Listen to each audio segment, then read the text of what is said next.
Welcome to the show, ladies and gentlemen. This is Haunted History with Asher Brooks, and I am your host, Asher Brooks.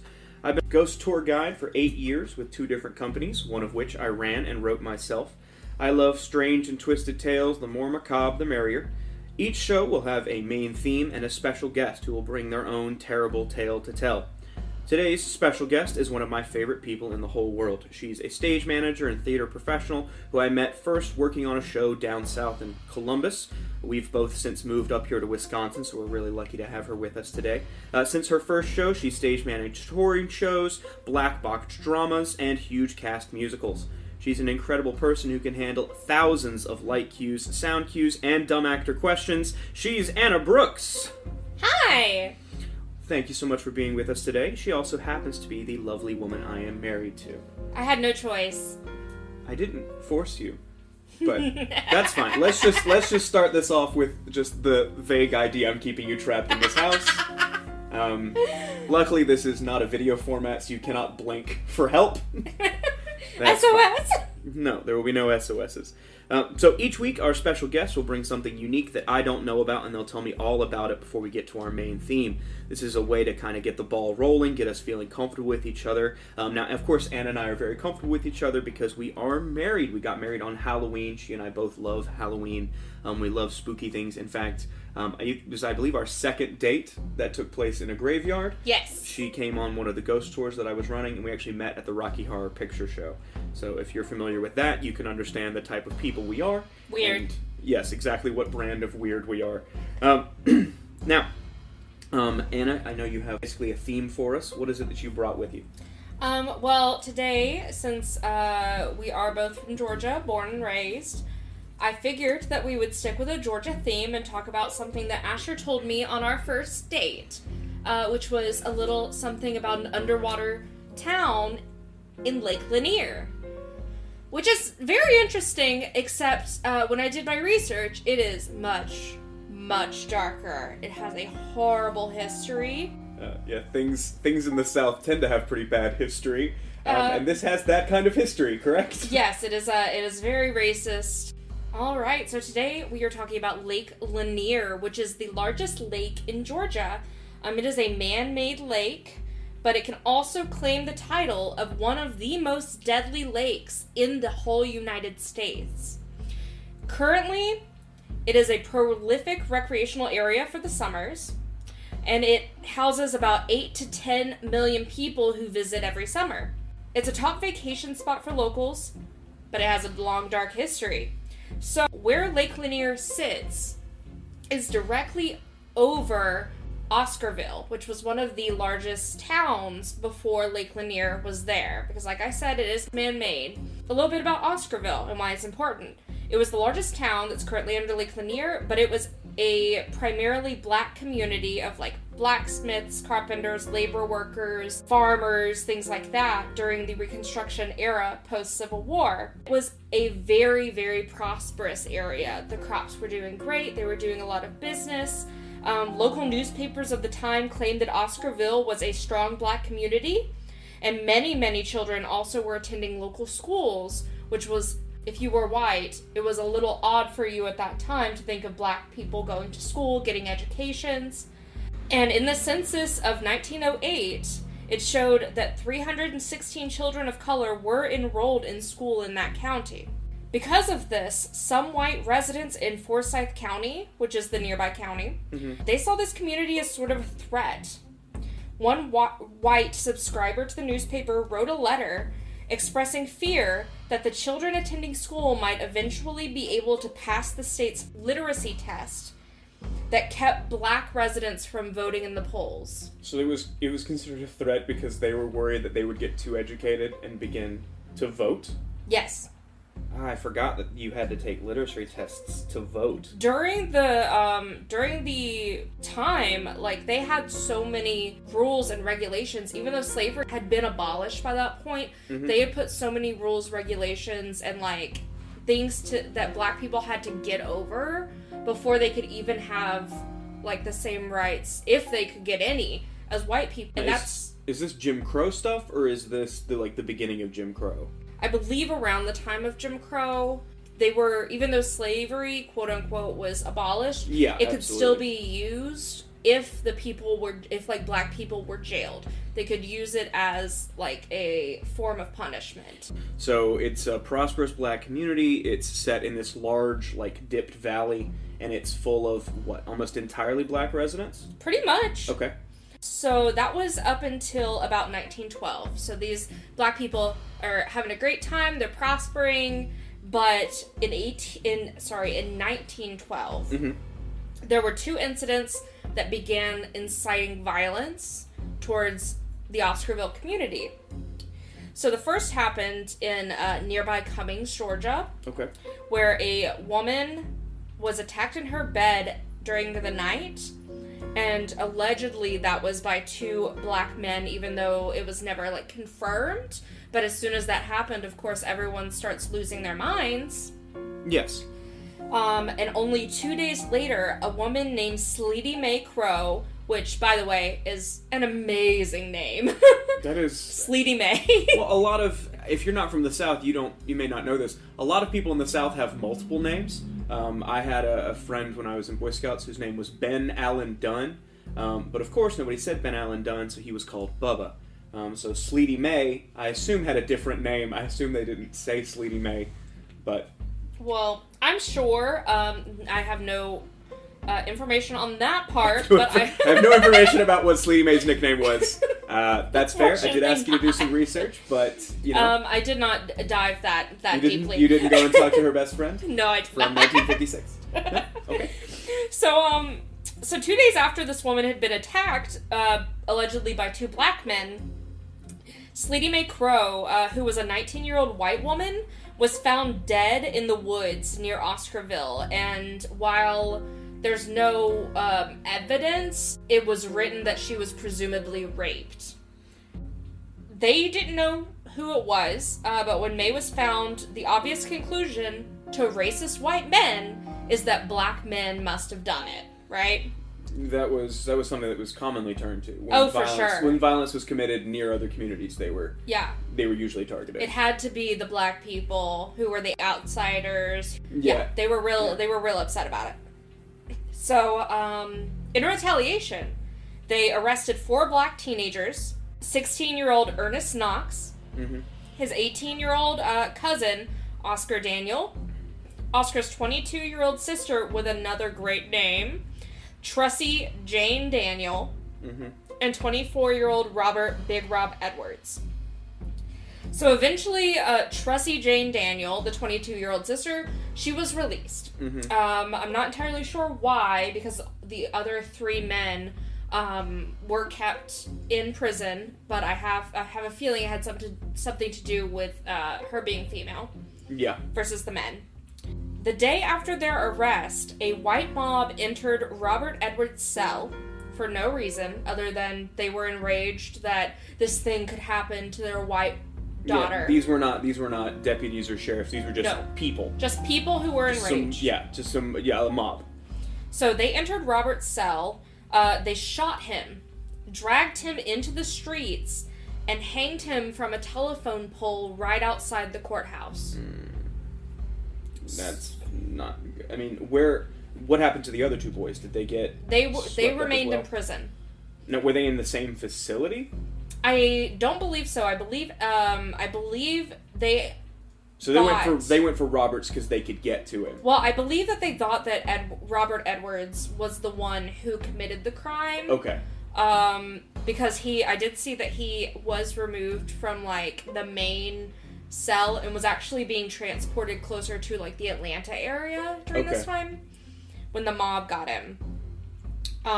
So unfortunately, the death of Miss Crow and Edwards' lynching spurred more violence from the whites, and that night a mob of white men calling themselves the Night Riders... That's Klan stuff. Yeah. The Night Riders started terrorizing Oscarville, shooting into houses with guns, setting fires to those houses, the local church, crops, everything that they could get their hands on and destroy. They just came and burned everything down. Pretty much. People were waking from their beds to have their houses being engulfed in flames.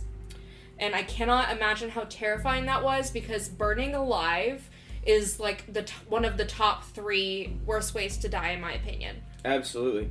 So a lot of prominent African American communities were like burned and destroyed. So what happened to the people inside? Were they all killed? Did they?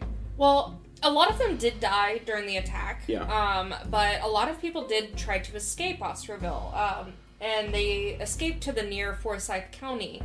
So in total, 1,100 black people were driven out of Oscarville, leaving their land, their crops, their homes, and every belonging behind. Now, later on, there were a few who were able to get their land back, but that was few and far between. Most people just left and had nothing to their name and had to completely rebuild. Now, in terms of the other boys that were detained, the 2 others, Ernest Knox and Oscar Daniel, they were taken to court, and a jury took just over an hour to convict them for Miss Crow's death. 5,000 people gathered to watch these 2 black boys, teenage boys, get hanged. That doesn't feel good. Yeah. It doesn't feel good. And unfortunately, with the evidence that we have, it is widely believed that all of the men killed were innocent of their crime, as many black people were during that time. Oh yeah, no, this is something of a historical reoccurrence that, of course, minority groups, all over, like in Europe and America, are always used for scapegoats, especially for crimes that are considered particularly violent, like sexual crimes as well, tend to land kind of squarely on the shoulders of minority groups, because I think there's just this intrinsic feeling, especially in these insulated communities, of like these white sheriffs and white deputies that are immediately like, they come upon something they find horrifying, and they can't imagine a neighbor or somebody they sit across a dinner table from doing this. Yeah. And so they immediately go to the people they consider others, which is honestly horrible. Do you know what happened to all the land? So eventually what happened is the land, about 40 years later, I'll backpedal and then we'll answer that question. But about 40 years later, the land that once made up Oscarville, it was still mostly abandoned. Like I said, some people came back and were able to claim that land. Mm-hmm. But the Industrial Bureau of Georgia met with the Chamber of Commerce to greenlight what is now the Buford Dam's construction. And so this new dam was proposed to provide a large water source for Atlanta, which was booming and growing, becoming a core place of transportation and goods and things like that, and to control the flooding of the Chattahoochee River, because if you've ever been around it while it rains, you know that thing floods. We've seen it when we lived in Columbus, right on the Chattahoochee. It would raise like 5-10 feet onto the walkway. Yeah, it was very common. I think it was maybe not once a year, but I remember, people would text me, like, well, our theater complex was right alongside the river. People would text you pictures of, like, street lamps. Like, the water would be right up to the edge of the street lamp because it would flood. Yeah, and, like, only, like, a foot of it was left on the top. Yes. So, but essentially, in terms of that land that you were talking about, the white people who had taken over that area, essentially, claimed that land and then sold it to the government during this time. Because the government was buying out all of that land that would later be underneath what's now Lake Lanier. Okay, so it got bought up and, like, condemned. Yes. So, they essentially bought out Oscarville, the surrounding areas, at unfair prices, mind you, before flooding the area in 1959, essentially wiping Oscarville from the map.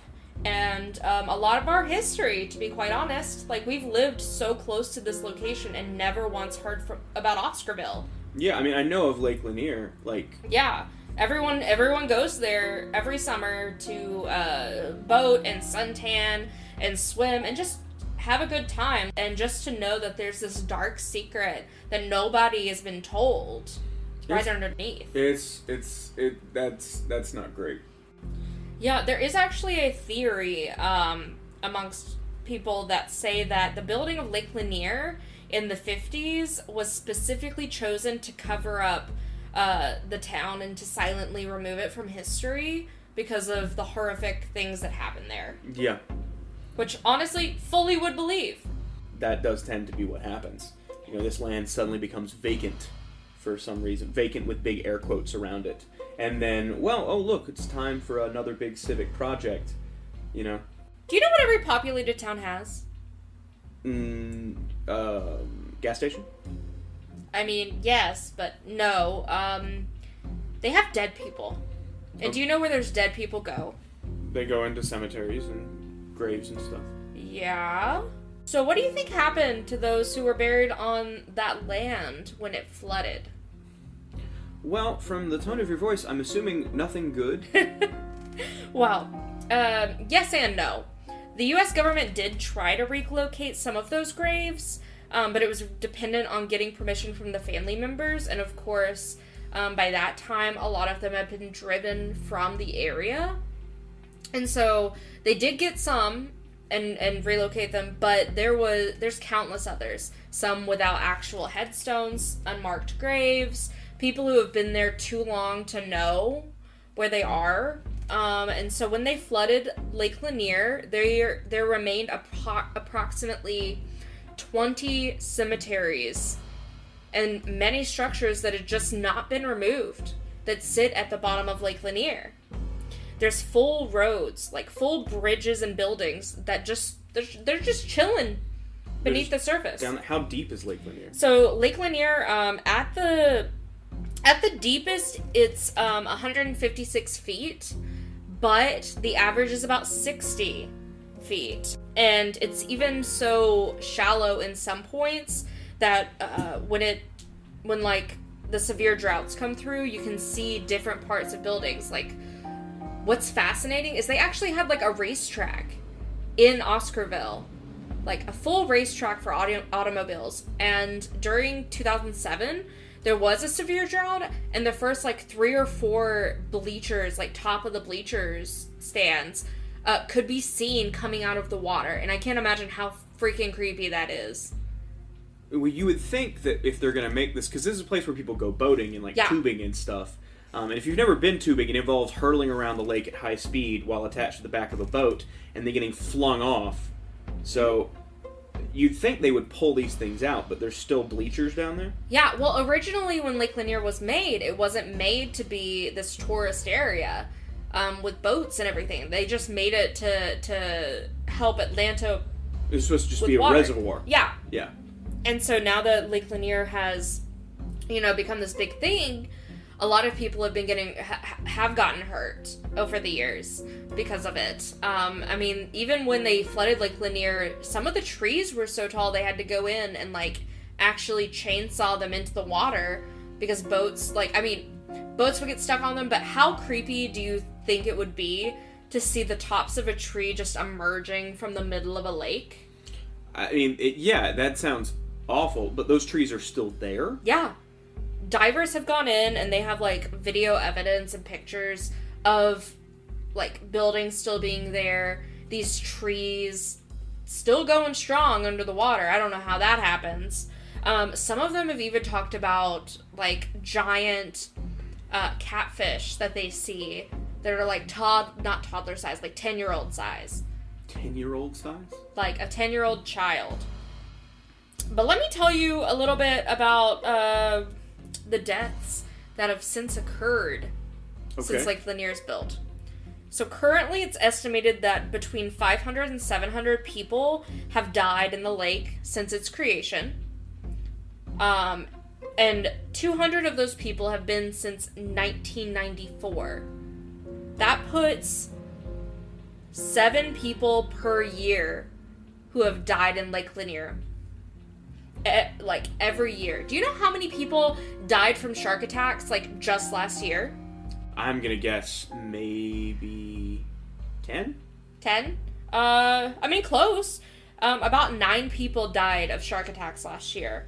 And 7 people died last year at Lake Lanier. No, that's shark attacks in like the Gulf of Mexico? No, I mean like shark attacks worldwide. So all the sharks in the world and one lake in Georgia have the same body count? Yep.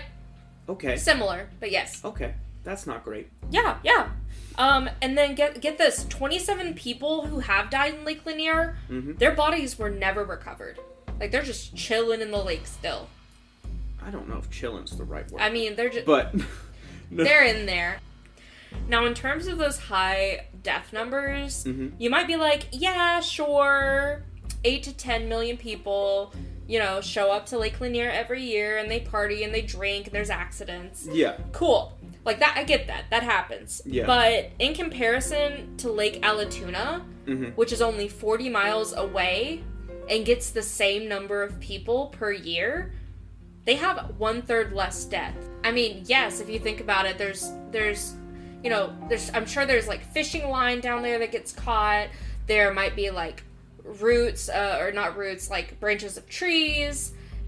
Pretty much every vehicle that has been submerged down there, boat or otherwise, we'll get to the otherwise in a second, has not been recovered from the lake. It's still down there. Yeah, most of them are still down there.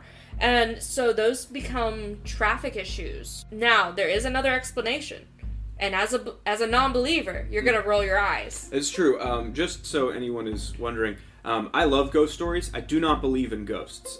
I am a coward, and so I cannot believe in ghost stories because it would freak me out so much. So I firmly don't believe in ghosts. Anna, you do believe in ghosts. Oh, for sure.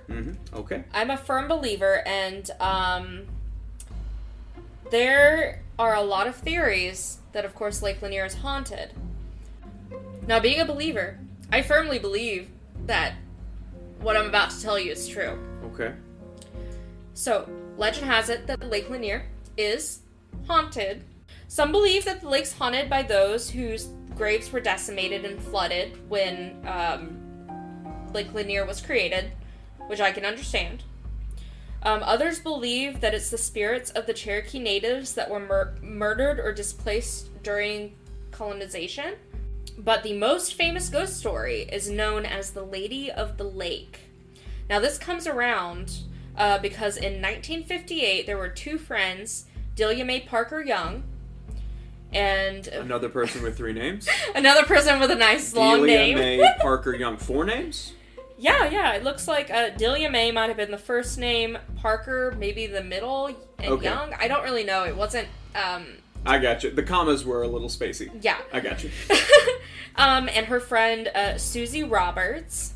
Now, one account says that they were getting gas and decided to skip out on paying for it. Okay. And as they were, like, crossing the bridge, getting away from the gas station, their car skidded off, and they careened into the lake. Another account just says that the women were just driving, and Susie lost control of the car. Those stories are, just stories and speculation at this point. Well, all we know is that the car did go into the water, and they both died. The bodies were unfortunately not removed immediately, and they did not know exactly where the girls went. There's speculation, in terms of them stealing the gas and not paying for it, that they had just left town. Even though there were some tire tracks in some of the articles I was reading, there was speculation that they did go in, but there was a lot of who knows, really. I got you. So it wasn't... this is back in the 50s. Nobody came across the scene and found the car, like, halfway wrecked. Yeah, no. They just went off the bridge, and I guess gone. the only thing that was left was, like, some tire tracks. Yeah, pretty much. Ugh. I mean, this is 1958, right after the water had been put into Lake Lanier, and it was still a relatively new location. Okay. So, all we know is they skidded off the bridge, they did die. Now, the bodies were not recovered immediately, and the girls were presumed dead. Now, the following year, a fisherman came across one unidentifiable decomposing body with no arms and missing toes. That was floating near one of the bridges, and unfortunately she did remain a Jane Doe until about 40 years later, when there was some construction going on, that they discovered the vehicle that had careened off with the remains of Roberts inside. They did dental work and realized that that's who she was, and then they assumed further that the decomposed body was the friend. Yes. What was her name? She had 4 names? She did have 4 names: Delia Mae Parker Young and Delia Mae Susie Parker, Roberts. Susie Roberts. Yeah, Susie Roberts was the one they found in the car. Yes. Okay. So Delia Mae, Mm-hmm. if you will, is the one that people believe is the Lady of the Lake, because Delia was wearing a like pale blue flowy dress when she died, Mm-hmm. and people claim to have seen her by the water, just wandering around. And some say that if you get too close, she will pull you under the water and drown you.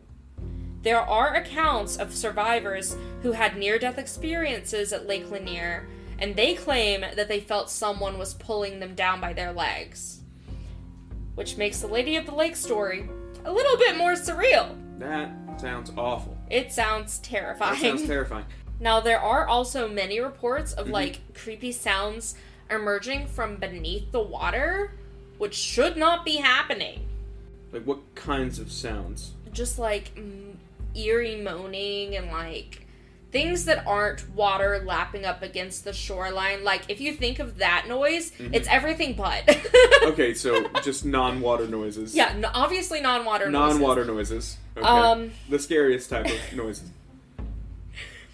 And so, the lake's also been a playground for divers, because it's been an anomaly. There's not many times that you hear about a full, like, town being submerged in the water. Mm-hmm. So divers have gone down.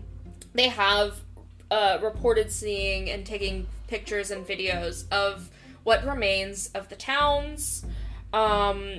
They've found bodies and body parts before down there.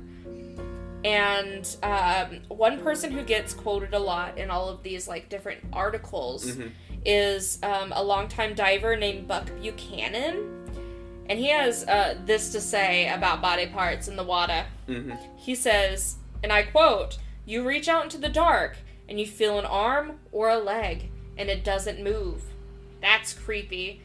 And I agree with him. Like, I cannot tell you how terrifying that would be if you're swimming and all of a sudden a decomposed body part's there. Well, he is a rescue diver, so I imagine that is unfortunately something he deals with a lot, right? Yeah, because people but go missing in the lake a lot. I mean, And yeah, so 200 people. And so that's like what he does, right? Yeah. So he goes down and he finds them. So hopefully, if you are swimming in Lake Lanier, you are less likely to come across a body. But how many people did you say were missing down there still, had never been recovered? 27 people have yet to be recovered in Lake Lanier. So next time you go, maybe you'll find an arm or a leg of that person. Maybe, hopefully not. But to stay safe, I would just not go swimming in Lake Lanier. I agree. Don't do it. Just don't do it. Well, thank you for sharing that story. I hated it. I hated every part of it. So thank you so much. Oh, what? You hated the racism and the death and the ghosts? I didn't like any of it. I really didn't. I thought all of it was bad. That's fair. Mm-hmm. But, yeah, thank you so much for sharing that with me. And now it is my turn to hurt you, because I have brought some really, really terrible stories with me. Actually, our main theme today was supposed to be originally about a man named Tarrare, a French soldier, but it spiraled, as things usually do, into a very deep dive on a strange profession in European history, someone known as a supernatural glutton.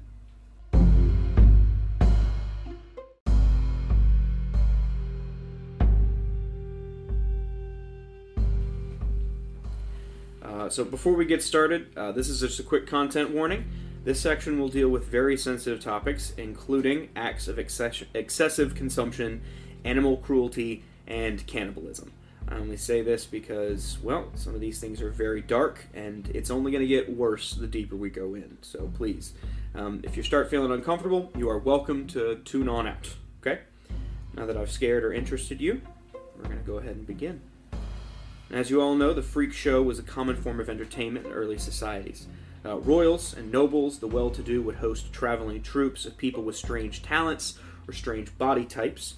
Some common examples are bearded ladies, snake charmers, or conjoined twins. Now, oftentimes these oddities were simply African or Asian people dressed in outlandish costumes.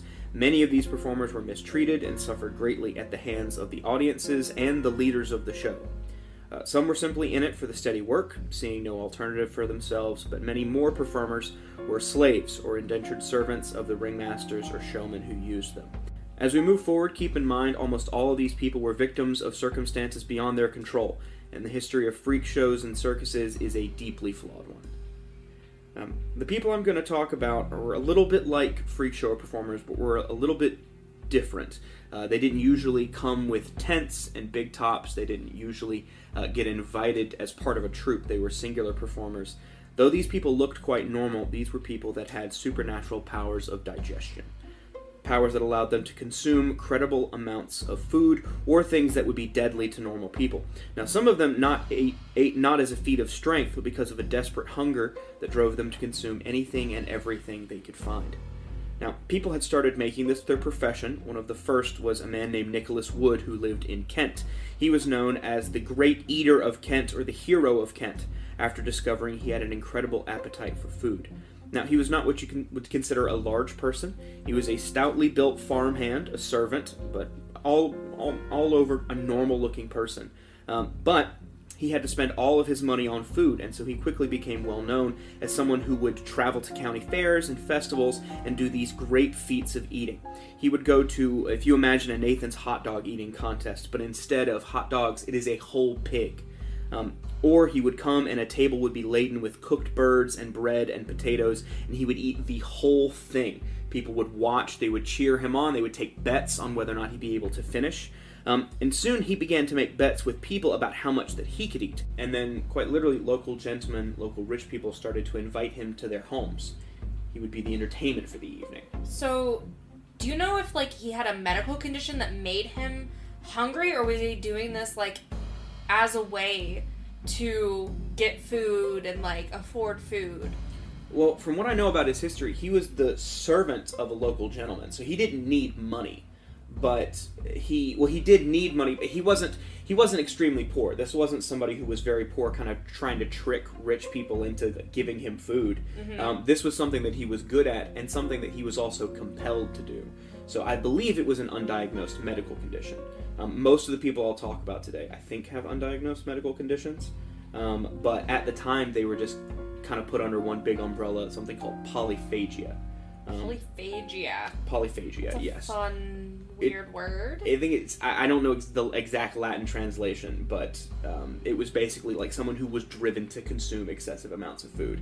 He was notably very hungry all of the time. Mm-hmm. However, he is certainly not the most impressive person we'll talk about today, but he is one who did manage to commercialize it.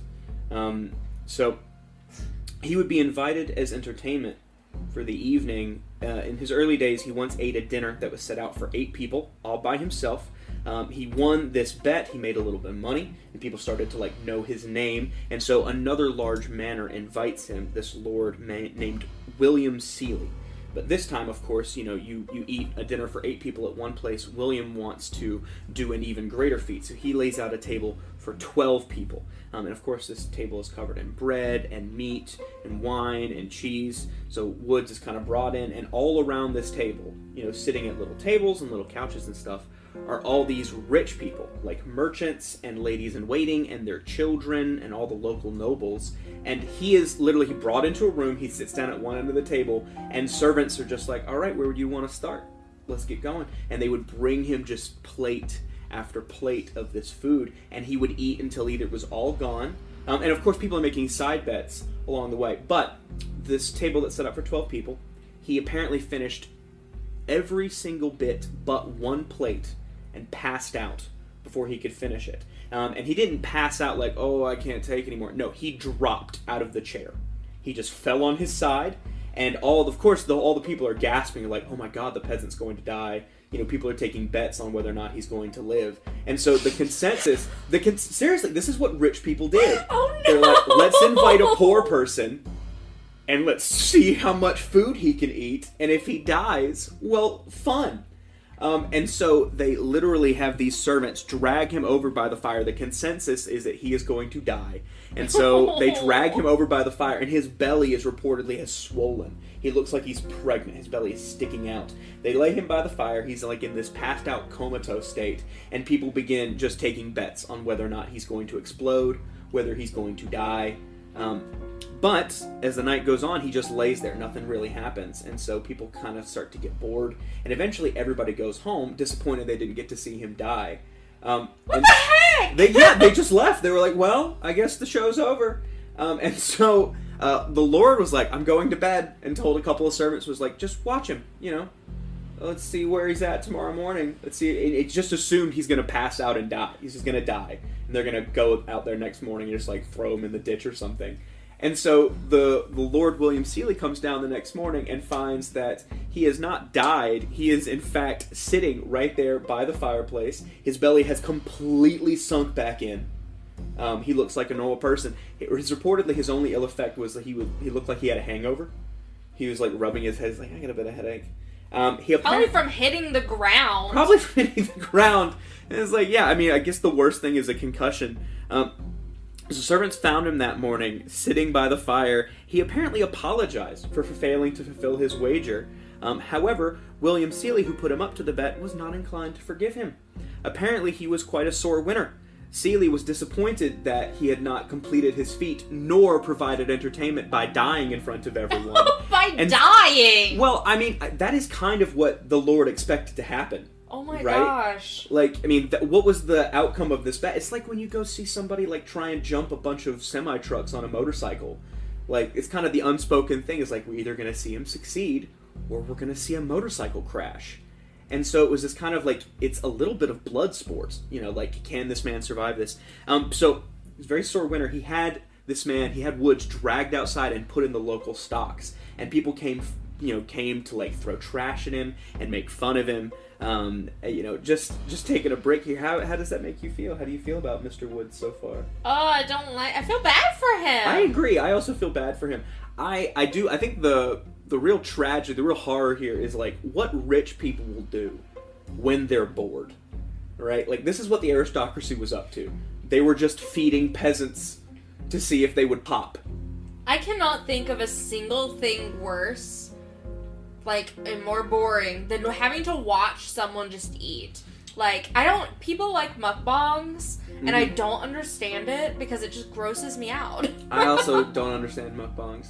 I guess you could kind of consider this a mukbang, but a very adversarial one. Nobody is on mukbang or die. Yeah, mukbang or die. No one is on his team here. But his story continues. He's actually eventually released. Seeley kind of lets him go, and he continues doing his job. He continues going and making these incredible acts of eating. He actually gets his reputation back in one particular story. So he is invited to a castle, a place called Lawton, and while he is there, he eats 7 dozen rabbits in a row. That is 84 rabbits in total. Now, all of these were cooked and laid out for him. Apparently, he came in. It was very similar to the Seeley Manor. He comes in, and there's this long table, and there's just rabbit, rabbit, rabbit, rabbit, rabbit, rabbit. The whole table is full. All cooked and laid out for him. He moved down the table until a veritable mountain of bones had gathered, and the final rabbit was consumed by the breathless hero of Kent. Now, he did make money. He was betting, quite literally. He would go and bet with these people a small wager. But the real upside for a guy like him was that he would be invited to these royal manors.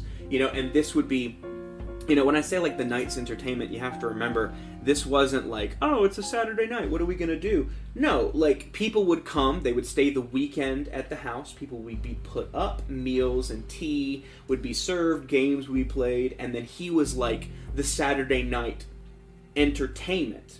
So he was basically spending a whole weekend at these very fancy manors being waited on and kind of treated like hand and foot, but with that kind of like tongue-in-cheek, like, you're the piano player at the nice hotel. You know what I mean? Like, yeah, you're here and you're dressed nice, but you don't get to eat in the dining room with us kind of stuff. So, I mean, it's this very, like, you can clearly see, like, the reason he was called the hero of Kent was not because of these rich people. It was literally poor people who were like, I like that guy. Like, because every time he would win a bet, it would be with, like, Lord, Flambing Pants of the local, the local manor that runs all of our lives, and everybody loves to see, the local authority get taken down a peg or two, which is how he got this name. But anyway, once he regains his reputation, he travels to London to try and kind of make a go of this as a full-time performer. because there's a little bit of a circuit, but there's only so many manor houses in England that you can go to that will feed you before they're like, no, we're done with the trick. And I'm sure after a while they're like, oh, he's gonna beat us regardless. Yeah, it's true. So it's like word of mouth, like, no, we're not letting you in. It's true. We know your trick. There's only so many rich people that will do this for you. So he goes to London, and then he meets a man named John Dale. Now, Dale had already heard of Woods and his incredible power of appetite. He bet Woods that not only could he provide a meal that could not be finished, he could do it in less than 2 shillings. Now, a shilling is not very much at all. It's like saying you could beat Joey Chestnut with less than $10 in your pocket, right? So, of course, Woods accepts this challenge. He doesn't know what's happening. That's kind of the deal. But he and Woods and Dale meet at a public house with a big crowd watching. A public house is kind of like a bar. So they were just called a public house, a house the public could come to. Dale shows up. Woods sits down to an empty table. There's nothing laid out for him. And then one by one, Dale brings in not geese or pork or vegetables. He just starts to bring in loaves of bread. And now, at this time, you could buy really cheap bread. Like, bread was often made with flour. Like, nice white bread was very expensive. But you can make bread out of a lot of different things. Like, you can make bread out of acorns. It doesn't taste good, and it's really hard, but you can buy it, and it is nutritious. You can eat it. And so Dale brings out these loaves of bread, starts laying them out, but they're not these nice, even these, regular acorn loaves, they're all dark purple. And as he finally gets down to the end, there's about 3 or 4 dozen laid out. Woods kind of can start to smell this stench of alcohol. See, what Dale had done is he had gone and soaked all of these loaves of bread in wine. Oof. And so it was just, if you can imagine, first off, the idea of eating wet bread makes me want to jump out a window. Yeah, but I agree. That's awful. But he had soaked it in wine, the most alcoholic, cheap stuff he could find. And so what Woods realizes is he wasn't in an eating contest. He was in a drinking contest. Now, of course, he does his best. To his credit, he tried to eat them all. And he got about halfway through, but every time he took another bite, he got drunker and drunker, and eventually he was so slobbering drunk that he once again passed out and toppled off of his chair and down onto the floor. He is dragged once again by the fire to recover, and John Dale is declared the winner, and that really spells the end of the hero of Kent. Woods did survive, which is surprising due to what we know about alcohol poisoning at this point. Yeah. But he did survive, but his career never did. Well, I wonder if maybe see, my thought process would be if he's eating the bread and the wine, they always tell you to eat before you drink. So so maybe they would cancel each other out. They certainly did not. They certainly did not. Well, I think I do you kind of have to respect Dale here, who is yeah, I can get you a bunch of cheap bread for sure. But what Dale realized is that you couldn't beat him on eating, but you could beat him on drinking. And I gotta have to imagine that's just gotta be an awful thing to go through. First off, knowing you're going to lose, and being drunk and angry at the same time and full is the worst combination of ingredients. You're mad and full, and you can't move, and you can't walk. But Woods, apparently after this, many people kind of tried to get him to come back to London and do stage shows, and he was like, no, I'm done, I'm out. He got butthurt. I would be butthurt at that point. You know what I mean? He got tricked by this John Dale, who is basically this confidence man, who, I guess if your whole job is to make bets with people, maybe expect that con men are coming for you. Yeah. But Woods is very interesting, but he is just the appetizer, and I will warn you now, here's where things start to get nasty. I was telling you earlier, I think the worst thing about this story, or at least the beginning of this story, is what rich people will do when they are bored, and that is kind of how we start this next one. Oh no! So, in 1788, at a racetrack, 2 nobles had grown bored of betting on horses and jockeys. Oh, so they bet on snails instead. Tell me that they bet on snails or pigs running or something cute. They did not bet on animals. They kind of bet on animals. Actually. Oh no! They concocted a new wager. The Duke of Bedford made a bet for the sum of 1,000 guineas that Lord Barrymore couldn't eat a live cat. A live cat? No! Live at the time of consumption. Oh no! Yeah, talk about a hairball. That's not funny! It is kind of funny. It's not good, but it's kind of funny. As a cat lover, I could never imagine eating my own cat. Well, I will tell you this. I took that into consideration as I wrote the rest of these notes here. So I promise you I will be gentle with the facts contained therein. Now, I know about this, and the entire country learned about this because it was printed in a sporting newspaper. So a newspaper reporter, a magazine, they were called magazines back at the time, but just think of it as a paper, heard them talking about this and immediately printed it. They put it out across the country, and people started writing in. Oh my gosh. They started writing in about how they had seen people eat cats or foxes, all sorts of different animals. Dozens of these letters came in, and apparently so much interest was garnered in this bet, whether or not this nobleman was going to eat this cat, that the magazine had to print a retraction. See, apparently Lord Barrymore heard that the magazine was writing about him and that the whole country was now trying to figure out whether or not this noble was going to eat a cat. So he marched down to the office and made them print a retraction. So he came in and he stated quite firmly he himself was not going to eat the cat. The bet was, could he find someone to do it? So he chickened out. He's going to do this, and then he chickens out. I agree. I fully agree. I believe this man made a bet while he was drunk that he could eat a live cat, and then he was like, oh no, the peasants know I'm going to eat a cat? No, that's not happening. Peasants. Not the peasants. No, not the common folks. Now, like I said, the bet was not, would he eat the cat? The bet was, could he find someone to do so? And the answer to that was resoundingly yes. I mean, I'm sure if you pay somebody enough money, they're willing to do anything. You're absolutely right. Yeah, he absolutely did. So 2 years later, in 1790, at a public house... 2 years? 2 years later. Oh my gosh. Yep, 2 years later. Well, I gotta say, you gotta remember, the lives of these nobles moved at an incredibly slow pace. Right? You know what I mean? They met at a racetrack a year before this, and the bet is established. You know what I mean? These people's lives, these are all bored country squires. They don't do anything unless there's a war, right? So, 2 years later in 1790, at a public house in Windsor, a crowd gathered to watch the man Barrymore had found. So the paper, of course, was in attendance. They dubbed this man, quote, the man monster, after they watched him take on his challenge, a live 9-pound black tomcat. No, not a black cat. No. Just so you know, so bad. Dear listeners, we have a cat named Biscuits. He is black.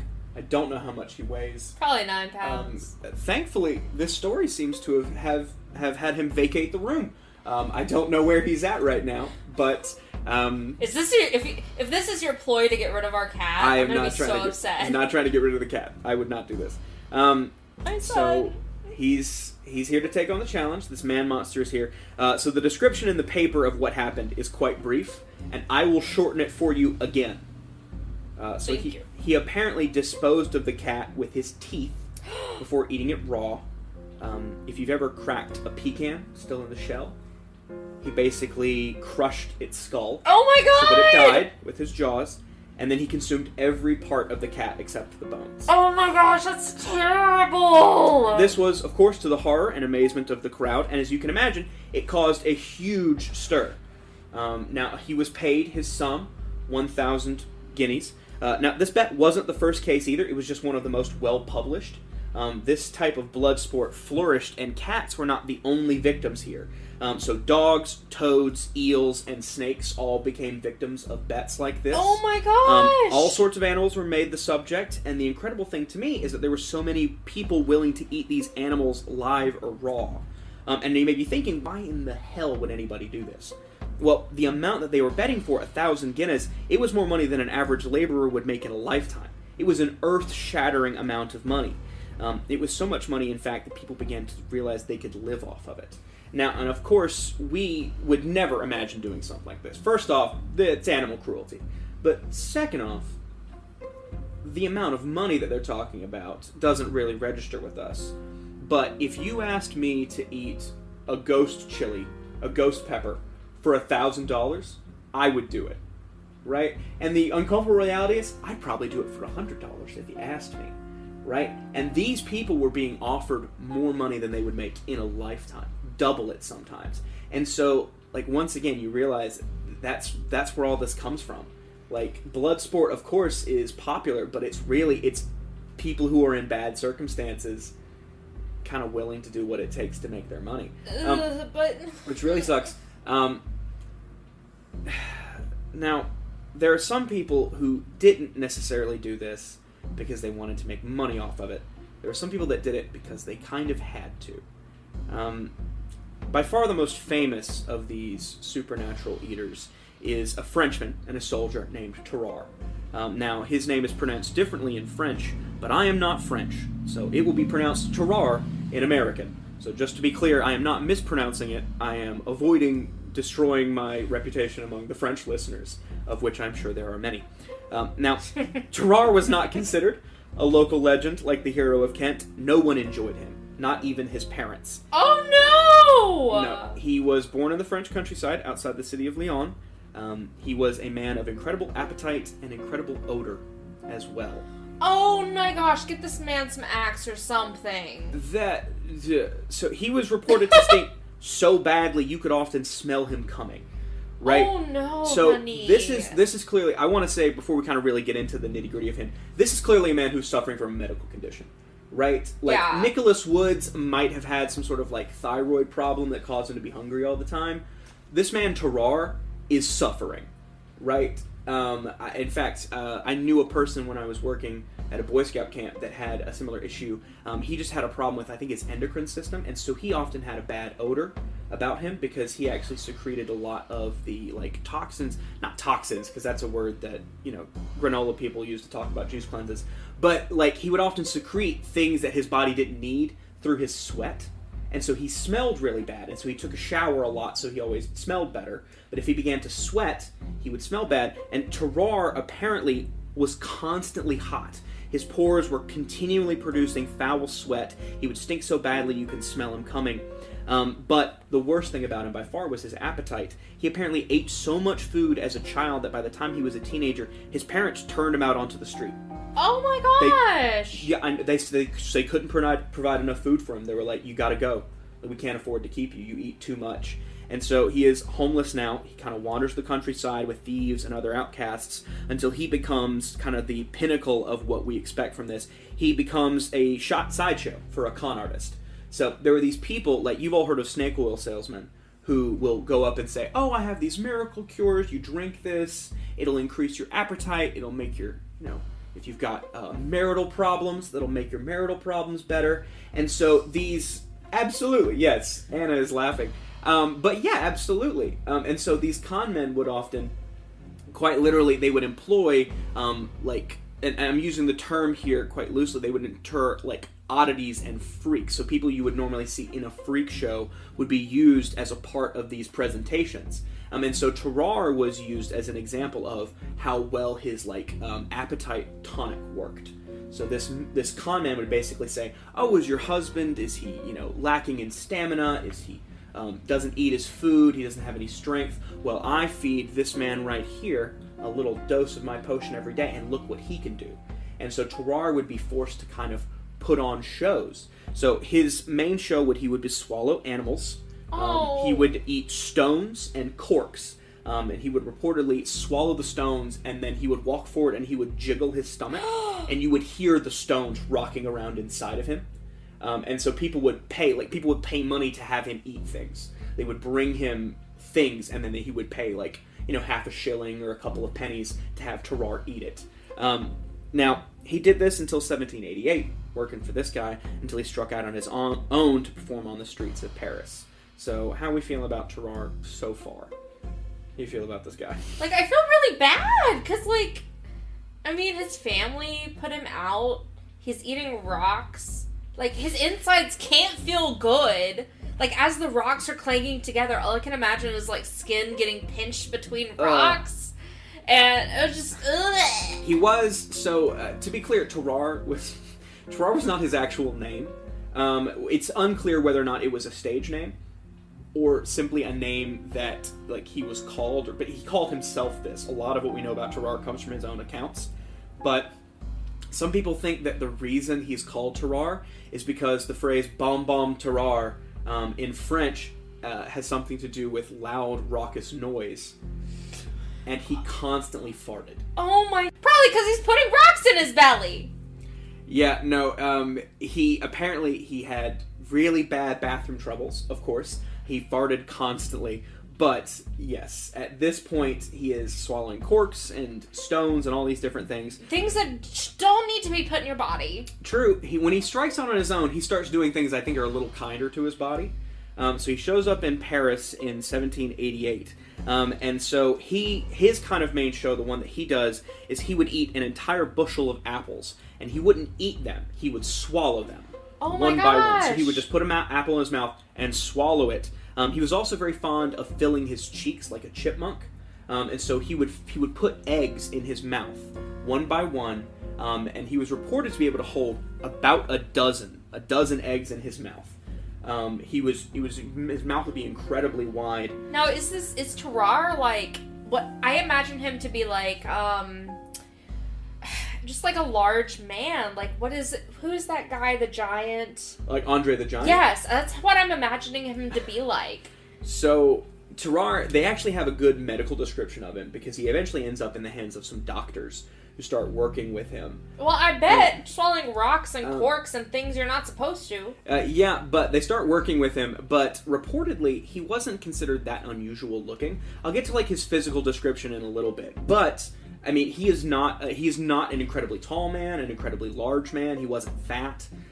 He was just a regular-looking person. Joe. He looked like an average person. Oh my gosh. I mean, of course, he did have some things about him that were a little strange. So, he does these shows, and then one day something goes wrong. Either the apples he swallowed don't go through right, or perhaps somebody pays him to eat something that doesn't sit right. So he's taken to the hospital, the Hotel Dieu. And he's given a powerful emetic, which is something that makes you get sick and makes you like bring things up that you've eaten after a show went wrong. So he thanked the surgeon who helped him. So he gets rid of this thing. He recovers for about a day, and then he immediately feels better. And so the surgeon who helped him comes by and goes, "Hey man, how you feeling?" And Tarrare goes, "I feel great, man. Hey, I want to say thank you. Do you want to see some like a cool trick?" Oh no! And the surgeon goes, "What trick?" And Tarrare goes, "Oh, give me your watch. I'll swallow it." And the surgeon was not amused, not impressed. Literally, it's reported to have said, "If you swallow my watch, I will cut you open with a sword and I will take it back." Which kind of shows you, like, the kind of person Tarrare was. I like to think of him as a quite kind of optimistic guy. It's like, thanks, Doc. Hey, you want me to swallow your watch? And this doctor is like, "If you touch my stuff, don't you dare put this inside you." So he gets released from the hospital. He kind of goes back to doing what he does. And about this time, France starts entering into the Napoleonic Wars. Into the kind of I believe it was the, golly, I can't remember exactly what it's. France is starting to unite. And so he joins the military. A lot of young men do this. I gotta say, just at this time, just to give you an idea of how old Tarrare is, he was turned out onto the streets when he was maybe 15, maybe 14, 15. He is now in the military at maybe the age of 19, 20.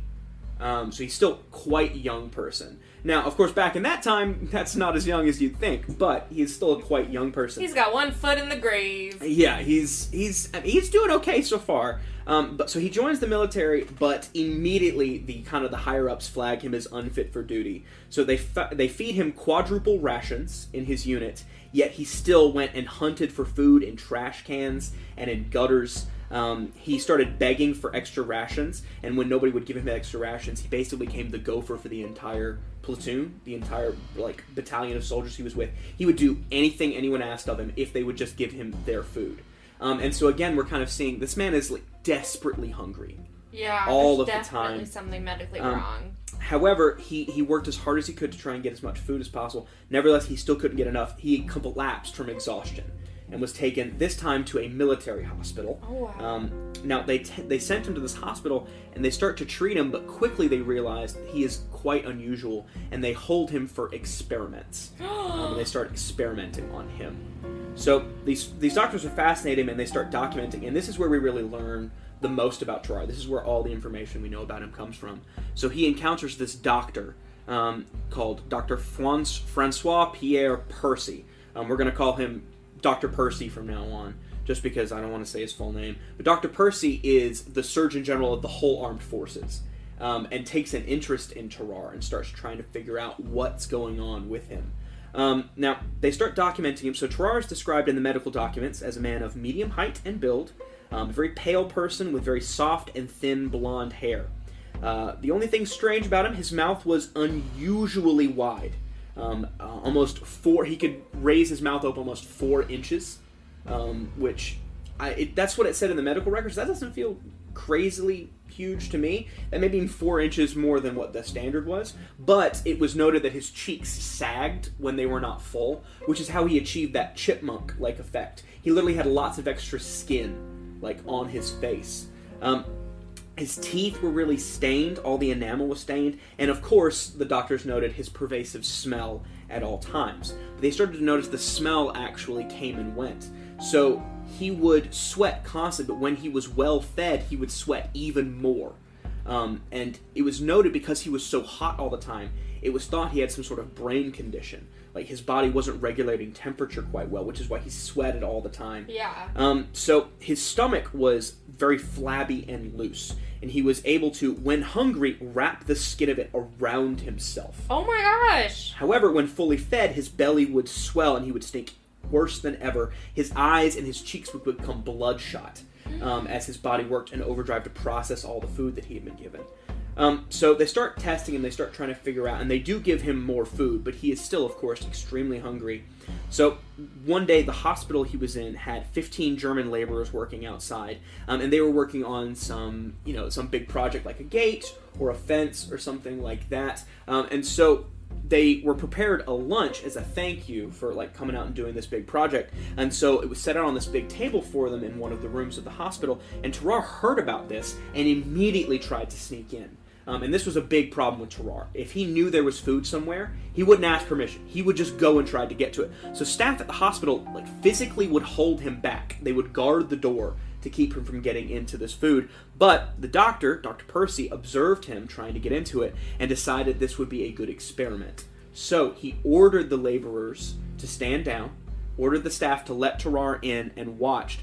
Tarrare walked inside, and he consumed the entire meal immediately. Oh my gosh. So his feast consisted of 2 massive meat pies, served with 15 servings of salt as well, keeping in mind that salt wasn't really used as a food seasoning at this time. It was considered a more vital product. So you would be given salt to put on your food, but you were given a dose of salt as an individual person.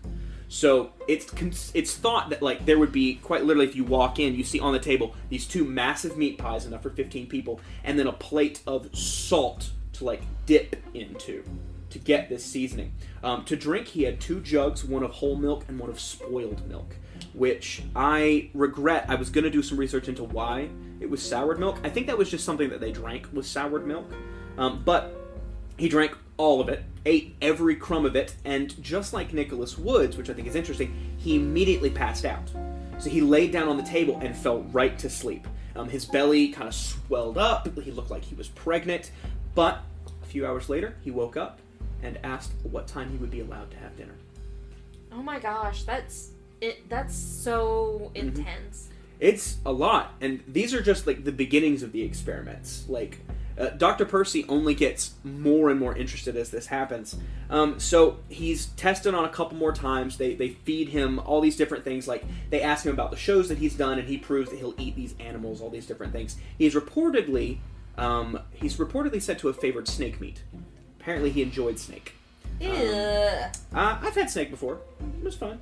Tastes like chicken. Oh, I was thinking more like a live snake, and I was like, ooh, that's gross. It's not known. So this in particular, this man. So there's one more person we'll talk about towards the end, and he in particular prefers raw meat. But Tarrare, presumably, it's said that he would eat raw meat. Anything he was given, he would eat. But he did prefer for it to be cooked. So I assume if they're going to do it in a hospital, they're going to make him eat it live one time, and then they're like, he's like, can I cook it? If my doctor asked me to eat a live snake, I'd lose my mind. So he is a member of the military still, right? So the people who kind of send him over, the captain of his division sends this letter saying, hey, at kind of what time, when can we kind of expect him back into military service, right? Have you cured him yet? And Dr. Percy is like, oh no, you're not taking my special boy away from me. I'm having way too much fun figuring this out. And so he decides to try and get Tarrare a different position in the military. He decides that Tarrare could become a spy. So Percy discovers that if they give him a box to swallow containing documents, it passes through Tarrare's system without being damaged.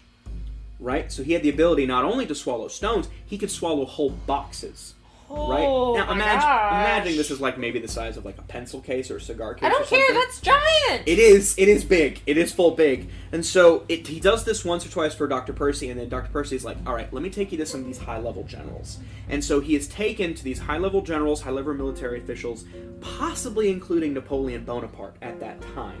Now, the article I was reading could not confirm or deny whether he was there. It even was like, maybe Napoleon was there. So I'm going to assume not. But the man we'll be talking about now, this person who's in charge of Tarrare's spying abilities, is a man named General Barnay.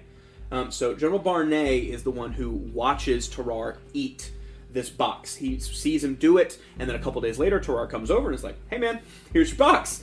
And Barnay just pulls out a handkerchief. Thank you, Tarrare. Good job. Oh no! And so, yeah, that is the thing, is that, like, he was asked to swallow this box multiple times. Right? I'm really hoping they switched boxes, but... Or at least gave it, like, a deep clean. Seems unlikely. Oh, no! Seems unlikely. So, now that the military knows what abilities Tarrare has, General Barnay gives him his first mission. So he is sent as a spy across enemy lines into Prussia to deliver documents to a captured French colonel. So he is given a disguise, he dresses as a German peasant, he sets forth across enemy lines, and immediately is captured. You see, it turns out Tarrare spoke no German and was an incredibly inconspicuous individual because he smelled, right? So he's masquerading as this local peasant, and he speaks no German and stinks from 20 feet away. And all these local German peasants are like, excuse me, police? There is a very strange man over there who smells terrible. Would you mind checking on him? Oh my gosh, that was... I feel like they just, like, they were so excited about the fact that he could pass the box that they forgot that he has to speak German in Germany. Yeah, it seems like a very half-cocked plan, like a half-baked plan. It's like, okay, this man is a living, like, chest. We can use him to transport things. Is he smart? Not particularly. No. Can he speak German? No. Yeah, apparently it was very easy for the Prussian troops to find this very foul-smelling Frenchman masquerading as a German peasant. So he was immediately arrested, strip-searched, and beaten. And then interrogated by Prussian forces. He, to his credit, gives up nothing. He spends 2 days in the hands of Prussian police until eventually Prussian counterintelligence comes and fetches him. Oh no! When the counterintelligence fetches him, they torture him so badly. After a day, he confesses everything. He tells them of the wooden box that's currently working its way through his stomach, and of the documents inside, vital to the war effort. So, he is chained to a latrine and put under guard until the box comes out. When it finally does, the spies happily wash the box off. They open it, and what they find inside is not vital war information, but is instead a very short letter asking for any Prussian troop movements that the colonel knew, and asking whether or not the message had been received successfully. It was very short, maybe a sentence and a half. It seems that General Barnay was not as stupid as maybe we had assumed. See, he had met Tarrare, and he was impressed with his stomach, but not with his mind. He assumed that Tarrare was not going to pull this off, and wasn't going to waste vital, important information on him. And so these Prussian counterintelligence forces, who have spent the last 4 days torturing this man, and then watching him, waiting for him to literally defecate a box. They clean this box off of this terrible, stinky man, and they open it to find essentially nothing. And so, as you can imagine, they are not amused. And plus, Tarrare is devastated to find out that he's not a master spy. He's basically a glorified, UPS box. And so, he is utterly defeated. The Prussian forces are furious with him. And in fact, they're so upset, they decide they're going to hang him. Oh no, Tarrare! So they put a noose around his neck, and they put him up on the gallows, and they told him they were going to give him 2 hours to make peace with his God. And then they walked away. They left him under guard, they put the noose around his neck, and they just walked away and left him there. So he literally stood, hands bound, noose around his neck, on that little platform that would drop out. He had no idea when it was going to go, and so apparently he begged for his life for 2 hours, which didn't make any difference. But at the very last minute, they decided not to kill him. You see, the Prussians, having cooled down while Tarrare stood on the gallows, decided they thought it was very funny that this poor man had been forced to swallow and dump out a wooden box dozens of times to essentially deliver nothing. And they realized that, of all the losers here, it was really Tarrare who was suffering the most. And so they let him live, and they released him back to France, beating him horribly one final time to make sure he did not get back into the spy game. And so ends, of course, the career of Tarrare, the spy. So he does return home, horribly bruised and beaten. And when I say home, he just kind of comes back to the hospital. He just shows back up one day and is like, Dr. Percy, I really don't want to go back into the military. See, apparently after this, he has decided he wants no part of the military and decides to kind of throw himself upon the professor's mercy, and so he kind of asks him to cure him. Figuring that while the professor tries to cure him, at the very least he won't be called up into military service again. So, Percy, Professor Percy, the lead doctor, finally starts trying to cure this man's appetite. And so they tried a bunch of different things. They tried opium, which at the time was relatively new. Opium, if you don't know, is just drugs. They just gave him drugs, which I assume made him feel better, but certainly didn't make him any less hungry. For what I know of drugs, they actually make you more hungry. So I assume that was abandoned pretty quickly. The next thing they tried were tobacco pills. They tried sour wine, and then large ounce of something called Levantine soft-boiled eggs. Now, I researched into this pretty hard. I couldn't find any indication of what those were, other than that the Levantine diet, which is like food that comes from a place called Levant, which is in like not South America, it's like Saudi Arabia, that area. So it's a lot of like yogurt, and it's a lot of lemon and things like that. It's where a lot of like hummus and things come from. And so this is possibly just soft-boiled eggs with lemon and yogurt. But if I can find what it is, if I find something different, I will amend this, because they sound like something terrible. None of these were successful, and so Tarrare grew hungrier and hungrier. As they attempted to cure him, he started returning to his old haunts. He started sneaking out at night from the hospital, started eating trash, fighting dogs for scraps in butcher's alleys. He soon became a nuisance in the hospital because he started feeding patients who had been treated with venesection.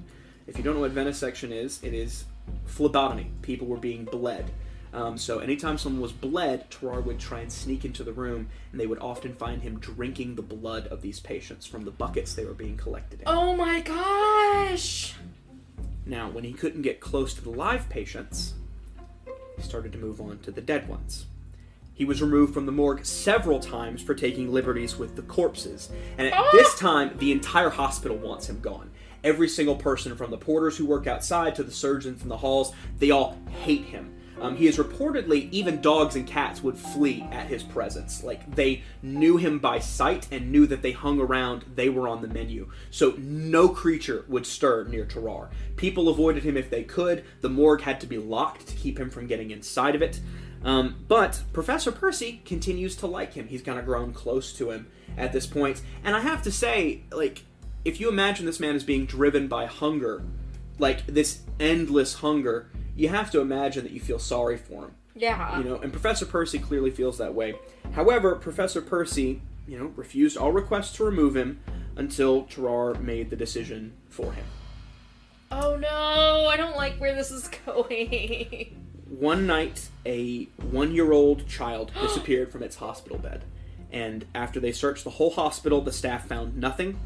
Everyone suspected Tarrare. Now, there is no proof that what happened to the child had to be what was Tarrare's fault, but once the child went missing, no one would stomach Tarrare anymore. And even Professor Percy was either unable to or didn't care to protect him, and so a mob formed inside the hospital and chased Tarrare back out onto the streets.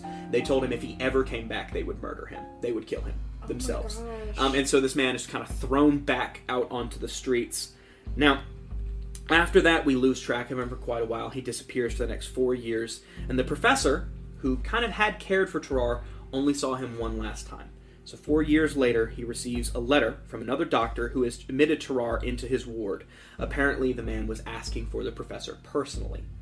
So Percy arrives at the hospital. He finds that Tarrare is laying in this bed on death's door. Now, the professor could see that Tarrare was extremely weak, and when he asked him what was wrong, Tarrare swore up and down that a few years ago, or maybe a few months ago, I believe it's a few months, he had swallowed a solid gold fork, and he believed it was still inside him. He thought that there was something still stuck inside him. He thought it was what was making him sick. So he asked Percy if there's any way that he could get rid of it, either with a laxative or a purgative or something like that. However, Percy, as a trained doctor, could see that Tarrare was not suffering from an internal problem. He was dying of tuberculosis. And so while Percy did attempt to pass this fork, no fork ever appeared.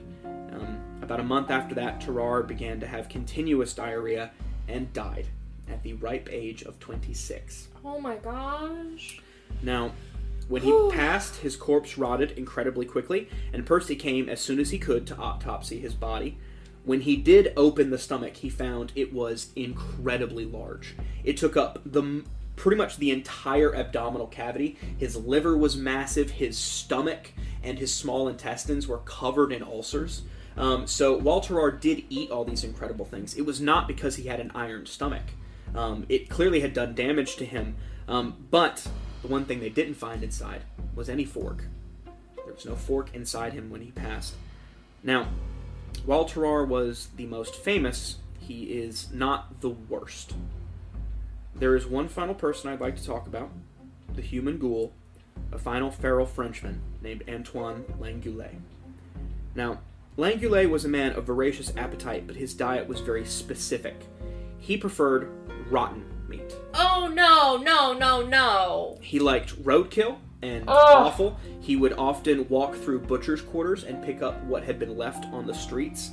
But he did not eat them even when he gathered them. He would drag them to his house, this little hovel he had, and he would let them rot until basically there was nothing left, and then he would cook it over a roaring fire. Now, he in particular had some very strange habits. In fact, it is thought he is the reason that there were rumors of a vampire living in the French Quarter at this time. Not the French Quarter, the Opera Quarter. He actually lives where that very famous opera house is, the one that Phantom of the Opera is based off of. He lived in that area. So he stayed inside all day. He only came out at night, presumably because he didn't care for the company of other people. The only people he liked was the horse traders and breeders of the town. So he made friends with them, and so basically any time a horse got sick or a horse got lame and needed to be put down, Langoulet would just appear. He would just show up, like he knew it was going to happen, or perhaps one of his friends would let him know, and then once the horse was put down, he would take the carcass back to his house to let it age into what he wanted to eat. Now,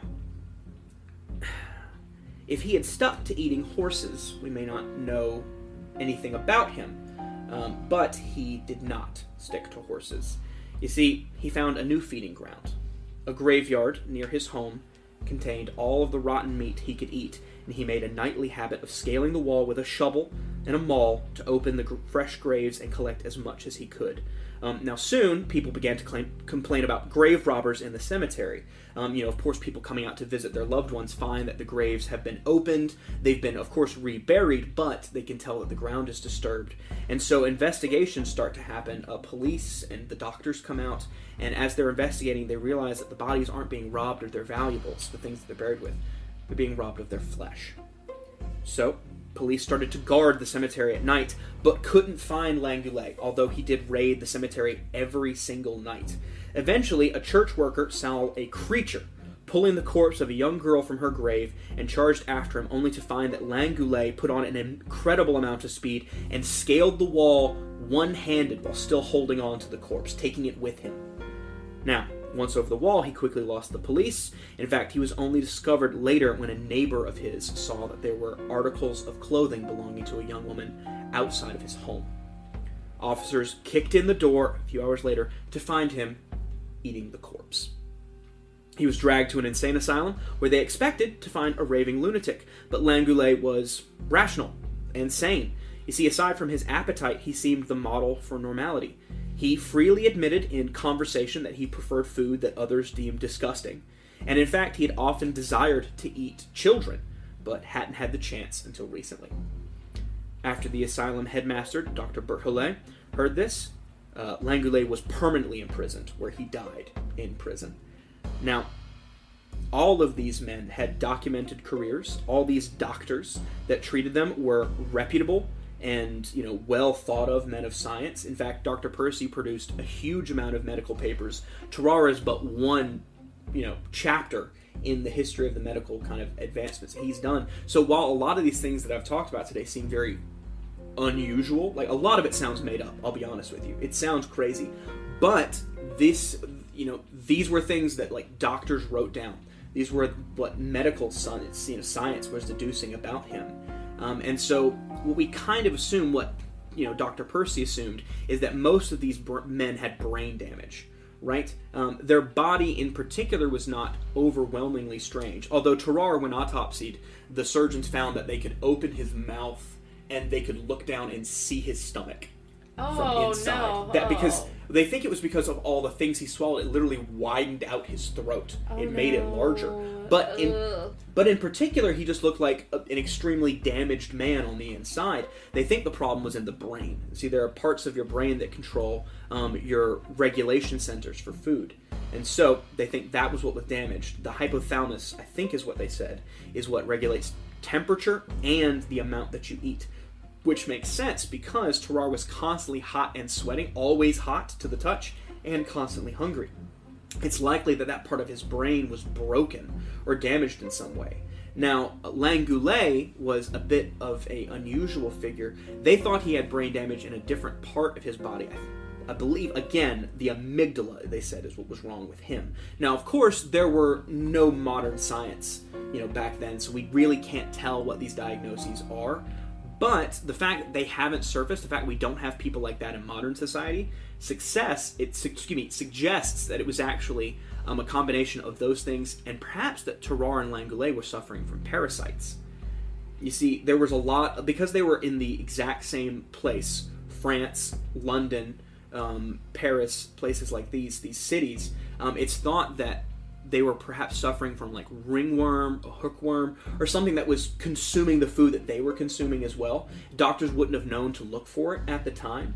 And so it's quite possible the reason that they were so hungry is because they were eating for multiple parasites, especially considering Langoulet's kind of proclivity for eating rotten meat, that he would have these parasites in his body.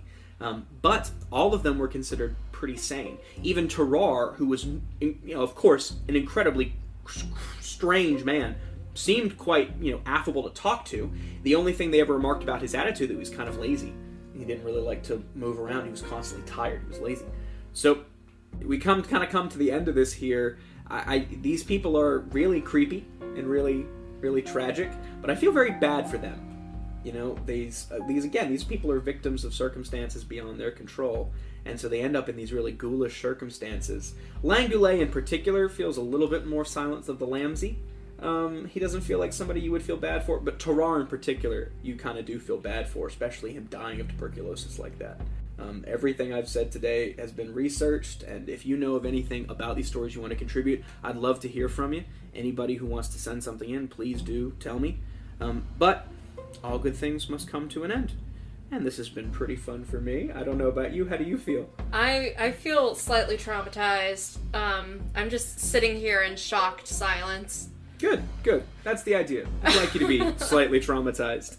Well, I hope you enjoyed yourselves, ladies and gentlemen. I hope you have goosebumps as you head to bed or to work or on with the rest of your day today. Thank you again to my special guest, Anna Brooks, for coming out. Thank you so much for coming. I appreciate you bringing your story and listening to my horrible, horrible one. And special thanks to you folks for listening. I'm Asher Brooks, and this has been Haunted History. Enjoy the nightmares.